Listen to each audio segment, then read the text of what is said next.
السلام عليكم ورحمة الله وبركاته حبايبي عاملين ايه يا رب تكونوا كلكم بخير.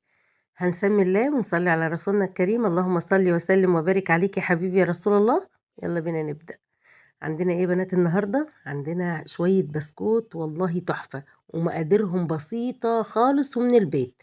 بصوا بقى، معلقة حبة البركة ومعلقة سمسم. تمام، انا هديهم تشويحة كده على النار عشان انا بحط الحاجات دي في التلاجة بس اطلع منهم ايه؟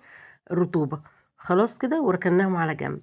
عندنا كوبايتين ونص دقيق، بالظبط كوبايتين ونص دقيق، عليهم ذرة ملح وكيس بيكنج باودر، وحطينا عليهم السمسم وحبة البركة. عندك سمسم بس ماشي، عندك حبة البركة بس ماشي، اللي بتحبيه فيهم حطيه، بتحبيهم الاتنين زينا كده حطيهم مع بعض او على بعض زي ما شفتي كده. هنيجي بقى في طبق فاضي، هنجيب نص كوباية زيت ومعلقة سمنة، او يعني لو عايز تحطي كوباية الا ربع زيت على سمنة، او نص كوباية زيت بس، او نص كوباية سمنة بس زي ما تحبي، ومعلقة سكر كبيرة، ونص كوباية لبن. تمام كده.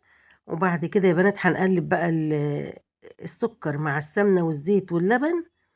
المادة الدهنية ما تقيدكيش، لو زيت بس ماشي، سمنة بس ماشي، الاتنين على بعض ماشي. تمام كده.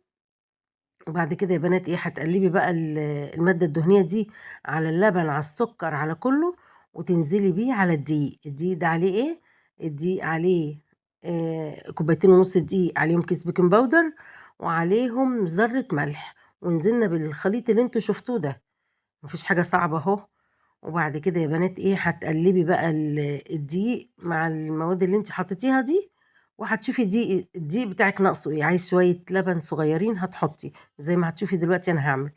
انا لقيتها ناشفة شوية في ايدي يعني، حطيت لها شوية، بصي شوية لبن قد ايه صغيرين خالص، حطيتهم على مرتين كمان. ادي المرة التانية هم خلاص كده، اقل يعني حبة معلقة لبن كبيرة، اللي انا الدقيق عندي احتاجها معلقة لبن كبيرة. بصوا اول ما بقت طرية في ايدي اهو، قسمت العجينة على نصين، وهتفرديها كده زي ما انت شايفة بقى على رخامة، على صينية، على اللي عندك يعني. وتجيبي كوباية صغيرة وتقطعي كده بالطريقة دي. والله العظيم شوية بسكوت تحفة، مقرمشين، ريحتهم حلوة، طعمهم حلو، والموضوع كله يعني ما غبتش نص ساعة. وبعد كده هتشكليهم بالشوكة كده او تخرميهم بالشوكة كده، وبس يا بنات. بصوا هتعملي يعني انا عملت صاج واحد بكوبايتين ونص، طبعا انت اللي عايز تزودي هتزودي، وتزودي مقاديرك برضو.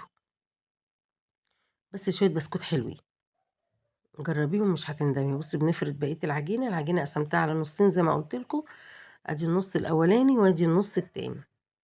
طبعا واللي هتطلعيه بتشكلي تاني، العجينة اللي بتطلعيها الزيادة دي بعد الكوباية بتشكليها تاني. هنشكل كمان مرة، وهتخرمي بالشوكة برضو. تخريمة الشوكة هيديها شكل، وفي نفس الوقت مش هيخليها تعلى قوي في الفرن يعني، احنا مش عايزينها عالية يعني. اهو، ادي كوبايتين ونص، بس عملوا فوق بتاع 60 بسكوتة ولا حاجة اهو. ده كان دخل الفرن وطلعوا. طبعا مش هقدر اقول لك اظبطي الفرن بتاعتك قد ايه، اكيد انت عارفه، بس انا عشان انا الفرن بتاعتي العاديه البلدي، اللي هي الفلاحي دي اللي انا حطاها في البلكونه ووريتها لكم قبل كده.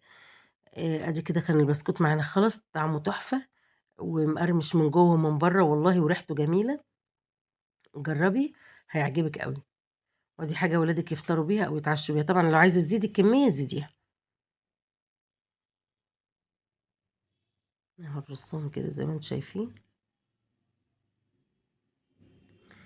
عايزة تزودي الملح تخليه حادق شوية ماشي، عايزة تزودي السكر تخليه مسكر برضو براحتك، الموضوع ده برضو الطعم ده بتاعك انت يعني.